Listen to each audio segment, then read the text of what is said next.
बिस्मिल्लाहिर्रहमानिर्रहीम। अस्सलामु अलैकुम नाजरीन, welcome to my health fitness and meditation channel में आपकी आमद का शुक्रिया।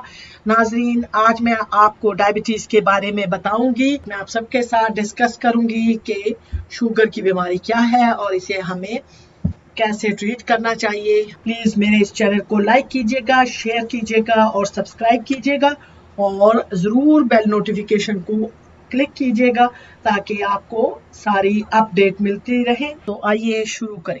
शुगर का मर्ज पूरी दुनिया में एक वबा की शक्ल इख्तियार कर चुका है और इस मर्ज को जदीद मौशरती बीमारी का नाम भी दिया जा रहा है। शुगर को इंग्लिश में और मेडिसिन की लैंग्वेज में साइलेंट किलर कहा जाता है और वो इसलिए क्योंकि आहिस्ता आहिस्ता जब आपके जिस्म में शुगर का लेवल रेज होता है और जब वो क्रॉनिकली यानी over a period of time यानी कि कई सालों तक आपके ब्लड में शुगर रेज रहता है तो वो आपके बॉडी के सारे ऑर्गन्स को अफेक्ट करता है और सबको डैमेज कर देता है।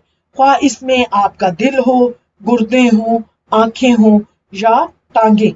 शुगर दो तरह की होती है जिसको टाइप 1 डायबिटीज और टाइप 2 डायबिटीज कहा जाता है। टाइप 1 डायबिटीज वो होती है जो ज्यादातर बच्चों में या टीनेजर्स में होती है। ये शुगर वो होती है जिसमें इंसुलिन बनना बंद हो जाती है और जिसका इलाज सिर्फ इंसुलिन ही से किया जा सकता है। और दूसरी डायबिटीज जो सबसे ज्यादा आम शुगर है उसे टाइप 2 डायबिटीज कहा जाता है जो ज्यादातर उन लोगों को होती है जिनकी उम्र 45 साल और उससे ज्यादा। और इस टाइप 2 डायबिटीज को इंसुलिन रेजिस्टेंट टाइप कहा जाता है। इस शुगर में ये होता है कि आपकी बॉडी में जो पैनक्रियाज है वो इंसुलिन जो एक हार्मोन है जो शुगर को कंट्रोल करता है वो तो दरअसल बहुत वाफर मिकदार में मौजूद होता है, मगर हमारा जिस्म उस इंसुलिन को इस्तेमाल नहीं कर पाता और जिसके नतीजे में शुगर को भी इस्तेमाल नहीं कर सकता और जिसकी वजह से हमारे जिस्म में हाई ब्लड शुगर हो जाती है। शुगर के आम इलामात में ये है कि प्यास का ज्यादा लगना, पेशाब का ज्यादा आना, बार बार आना और बकसरत से आना, भूख ज्यादा लगना, वजन का कम हो जाना और इसके साथ साथ कमजोरी महसूस होना वगैरह। तो पहले मैं आपको ये बताऊंगी कि आपको इसको कैसे डायग्नोज कर सकते हैं। फास्टिंग ब्लड शुगर भी जरूर करवाएं। फास्टिंग ब्लड शुगर में करवाने के लिए आपको कम से कम 10 से 12 घंटे कुछ ना खाएं और फिर जाकर टेस्ट करें। अगर आपका fasting blood sugar 100 to 125 milligram पर डेसीलीटर है, इसका मतलब ये है कि आप प्री डायबिटिक हैं। और अगर इससे ज्यादा है यानी कि 126 एंड मोर यानी कि तो इसका मतलब आपको डायबिटीज है। आप ग्लूकोज टॉलरेंस टेस्ट करवा सकते हैं। इसके साथ साथ हेमोग्लोबिन A1C यानी कि ग्लाइकोसाइलेटेड हेमोग्लोबिन A1C, आप अपना लिपिड प्रोफाइल भी जरूर करवाएं। एक बहुत कॉमन सा सवाल किया जाता है कि किन लोगों को शुगर यानी डायबिटीज होने का रिस्क है यानी चांस ज्यादा होता है। वो नंबर सबसे ज्यादा चांस उन लोगों को है जिनका वजन ज्यादा है यानी जिनको मोटापा है या वो ओवरवेट हैं। They are at risk of getting diabetes. अगर आपको एप्पल शेप ओबेसिटी है यानी जिसमें टांगें और बाजू पतले हो जाते हैं और पेट पर ज्यादा फैट मैस होता है, या अगर आपको प्रेगनेंसी में डायबिटीज रही हो तो आपका चांसेस हैं कि आपको लेटर इन लाइफ डायबिटीज हो सकती है। इसके साथ साथ बच्चियों में आजकल बहुत कॉमन है पॉलीसिस्टिक ओवेरियन सिंड्रोम और वो हार्मोनल इम्बैलेंस की वजह से होती है। उसमें भी उनको भी लेटर ऑन डायबिटीज हो सकती है। इसके साथ साथ अगर आपकी उम्र 45 साल और उससे ज्यादा या अगर आपको हाई ब्लड प्रेशर रहता है, और अगर आपकी डायबिटीज है की हिस्ट्री है, फैमिली हिस्ट्री, यानी कि आपके वालिद, वालदा, बहन और या भाई वगैरह किसी में भी ये डायबिटीज का मर्ज है, तो आप में चांसेस हैं कि आपको हो सकती है। अगर आप अद्वियात इस्तेमाल कर रहे हो जैसा कि स्टीरॉइड्स, या अगर आपको नफ्सियात की प्रॉब्लम है तो आप एंटी डिप्रेसेंट ले रहे होते हैं, तो उनकी वजह से भी। अगर आपका कैलोरी इनटेक बहुत ज्यादा है, मॉडर्न फास्ट फूड और मशरूबात ही ने ही रही सही कसर खत्म कर दी है। ओवर ईटिंग इसकी सबसे बड़ी वजह है। हम सबका तली हुई चीजें खाना, मीठी चीजों का ज्यादा इस्तेमाल और कार्बोहाइड्रेट का ज्यादा इस्तेमाल शुगर की तरफ ले जाता है, और जिसकी सबसे बड़ी वजह रोजमर्रा जिंदगी में गैर मतवाजन गजा और वर्जिश की कमी है। इसका सबसे बड़ा इलाज ये है कि reduce weight if you are overweight और ओबीज, यानी अगर आपका वजन ज्यादा है तो इसे कम करें, और इस टारगेट को अचीव करने के लिए एक्सरसाइज यानी वर्जिश का करना बहुत जरूरी है। जिन लोगों को शुगर है इन्हें एक्सरसाइज जरूर करनी चाहिए, और जिनको नहीं हुई वो भी जरूर करें, क्योंकि इससे इनको अपना वजन कम करने में मदद मिलेगी।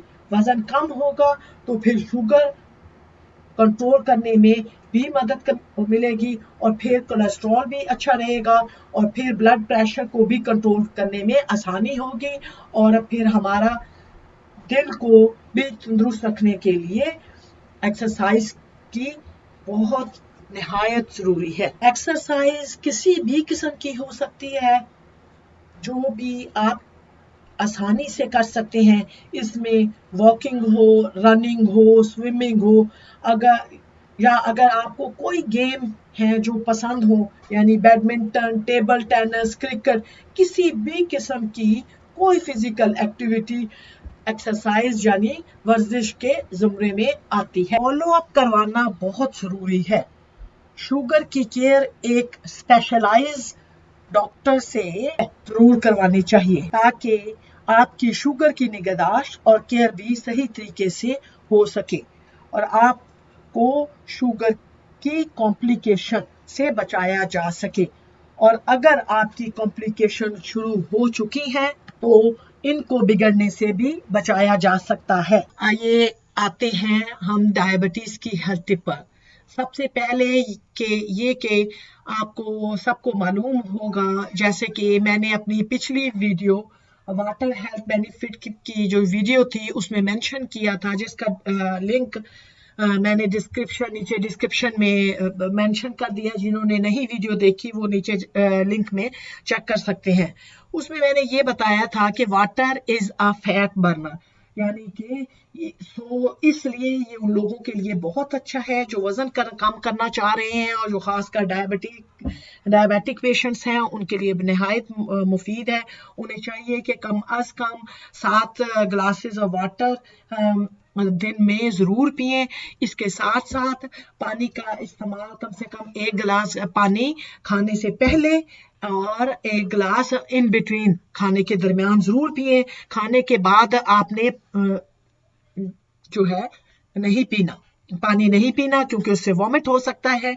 और अगर शुरू में और दरमियान में पीना सुन्नत के अकॉर्डिंगली भी का है, और यही सुन्नत का तरीका भी है, और मेडिकली भी यही प्रूफ हुआ है कि इससे आपको फीलिंग ऑफ फुलनेस होगी और आपको भूख फिर ज्यादा नहीं लगेगी, आप ओवर ईट नहीं करेंगे। कोई भी चीज डायबिटीज के मरीजों में मुकम्मल तौर पर मना नहीं। सबसे इम्पोर्टेंट चीज ये है कि आपको कोई भी चीज कितनी मिकदार में ले रहे हैं वो बहुत इम्पोर्टेंट है, यानी पोर्शन मैटर्स द मोस्ट, यानी कि आप थोड़ी मिकदार में उन्हें ले, ज्यादा क्वांटिटी ना लें। डायबिटिक पेशेंट्स के लिए, और वो पेशेंट्स जो वेट लूज करना चाह रहे हैं, जो अपना वजन कम करना चाह रहे हैं, उनके लिए निहायत मुफीद है कि वो इंटरमिटेंट फास्टिंग करें। उसमें ये होता है कि आपको you are not allowed to eat anything, कि आप कोई चीज नहीं खा सकते, और आपको इसका टाइमिंग डिफरेंट है, यानी कि कई जगह 8 आवर्स, 10 आवर्स, 9 आवर, 11, 12, 13 या 15। जो हेल्दी इंटरमिटेंट फास्टिंग आवर्स जो हैं वो 15 to 16 आवर्स हैं। और यह इंटरमिटेंट फास्टिंग में ये होता है कि आप जो है खाते कुछ नहीं है, ओनली ड्रिंक्स वगैरह पीते हैं। ये इंटरमिटेंट फास्टिंग उस वक्त भी हो सकती है, फर्ज करें बाज का जब इंसान ओवर ईट कर लेता है, एट दैट टाइम भी आप इंटरमिटेंट फास्ट करते हैं। और इसमें ये होता है कि आपको कम से कम 15 से 16 घंटे फास्ट करना है। इस फास्ट में आप सिर्फ पानी पिएंगे और आपके पास 8 आवर्स की विंडो है जिसमें आप खा सकते हैं। यानी कि मिसाल के तौर पर आप जैसे ही आपने रात का खाना जो है 8 बजे खाया, तो 8 बजे खाने के बाद आप कुछ खाएंगे नहीं, सिवाय पी सकते हैं। तो ओवरनाइट आप सोए, सुबह 8 बजे तक आप उठे, तो 8 से 8 12 घंटे हो गए।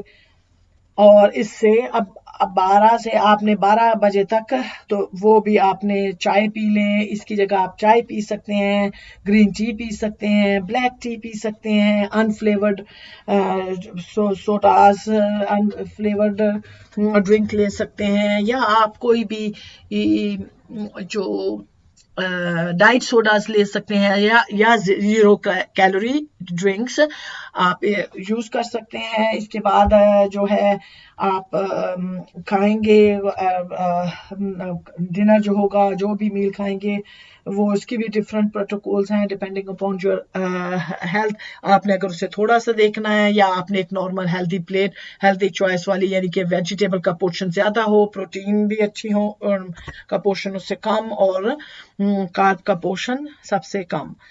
अब आता है कि डायबिटिक पेशेंट्स को जो है ब्राउन शुगर, वाइट शुगर की जगह वो ब्राउन शुगर का इस्तेमाल करें, या गुड़ भी ले सकते हैं। ये हेल्थ बेनिफिट्स उसके लिए ज़्यादा हैं क्योंकि वो इंस्टेंट आपकी शुगर के स्पाइक्स से बचाता है। इसके साथ साथ आप ब्राउन राइस ले सकते हैं, चक्की का आटा जो है, होल व्हीट आटा, होल व्हीट ग्रेन वाली आप ब्रेड लें, वो लें, वाइट राइस से आप करें। लेकिन अगर ले भी सकते हैं, फिर पोर्शन मैटर्स द मोस्ट का हमेशा ख्याल रखें। इसके साथ साथ आप फ्रूट वेजिटेबल सबसे बेटर तो है ये कि आप फ्रेश रॉ खाई जाएं। लेकिन अगर इंसान एक थोड़ी सी तंग आ गया है एक सेम रूटीन से, तो फिर आप उसे थोड़ा सा स्टीम करके खा सकते हैं। बिल्कुल टोटली उसे कुक ना करें, हल्का सा स्टीम करें और उसे फिर खाएं। या आप बॉयल कर सकते हैं, चिकन की यखनी वगैरह वो बना सकते हैं। दालें हमारे लिए बहुत अच्छी हैं। दाल जो है ना, ये प्रोटीन से फुल है, वो और हमारी हेल्थ के लिए बहुत अच्छी हैं। वो हमारी इम्यूनिटी को बूस्ट करती हैं। चावल शुगर वाले जरूर खा सकते हैं, हाँ मिकदार जरूर कंट्रोल रखनी चाहिए, देखभाल कर खाना चाहिए। बाकी फल, फ्रूट और सब्जी वगैरह कोई चीज भी मना नहीं, हाँ मिकदार का ख्याल जरूर रखें। ज्यादा मीठी चीजों से जरूर परहेज करें। जूस पसंद है, कभी कभार ले पी सकते हैं। जूस अवॉइड करें बाजार का, लेकिन रेगुलर सोडा जूसेस वगैरह को अवॉइड करें क्योंकि उनमें शुगर बहुत ज़्यादा होती है और वो आपके ब्लड शुगर को इंस्टेंटली बढ़ा देती है। अगर आपका दिल चाह ही रहा है तो आप ज़ीरो डाइट या ज़ीरो ड्रिंक और 0 कैलोरी ड्रिंक या डाइट सोडा ले सकते हैं। इसके साथ साथ शुगर के मरीजों को तली हुई चीज़ों से अवॉइड करना चाहिए। नाजरीन, इसके साथ साथ नींद ज़रूर पूरी करें क्योंकि जब आप अपनी नींद नहीं पूरी करते तो इसके साथ साथ हमारे जिस्म में स्ट्रेस हार्मोन यानी कॉर्टिसोल के लेवल बढ़ जाते हैं और फिर ये इंसुलिन के लेवल को भी बढ़ाता है। और यहाँ तक कि अगर आप एक रात अपनी नींद नहीं पूरी करते तो ये 33% तक इंसुलिन रेजिस्टेंट को बढ़ा देती है।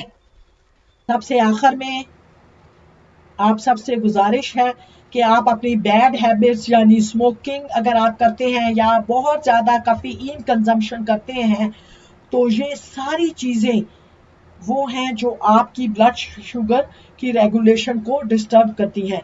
तो बराए मेहरबानी इनका इनसे परहेज करें। कि टाइप 2 डायबिटीज़ का इलाज ये है कि हमें परहेज करें, वज़न को कम करें और अगर ज़रूरत पड़े तो दवाइयाँ लॉन्ग टर्म दवाइयाँ का इस्तेमाल भी करें और अगर उनसे शुगर ना कंट्रोल हो सके तो हमें इंसुलिन भी इस्तेमाल कर सकते हैं।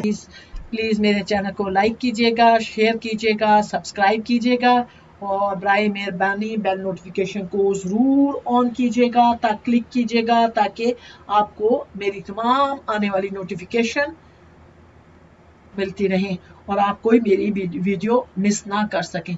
जज़ाकल्लाहु खैरन कसीरा। इंशाअल्लाह फिर मुलाकात होती है अगली वीडियो तक। तब तक के लिए सबको सलाम, अपनी दुआ में याद रखिएगा, अपना ख्याल रखिएगा। टेक केयर, अल्लाह हाफिज़।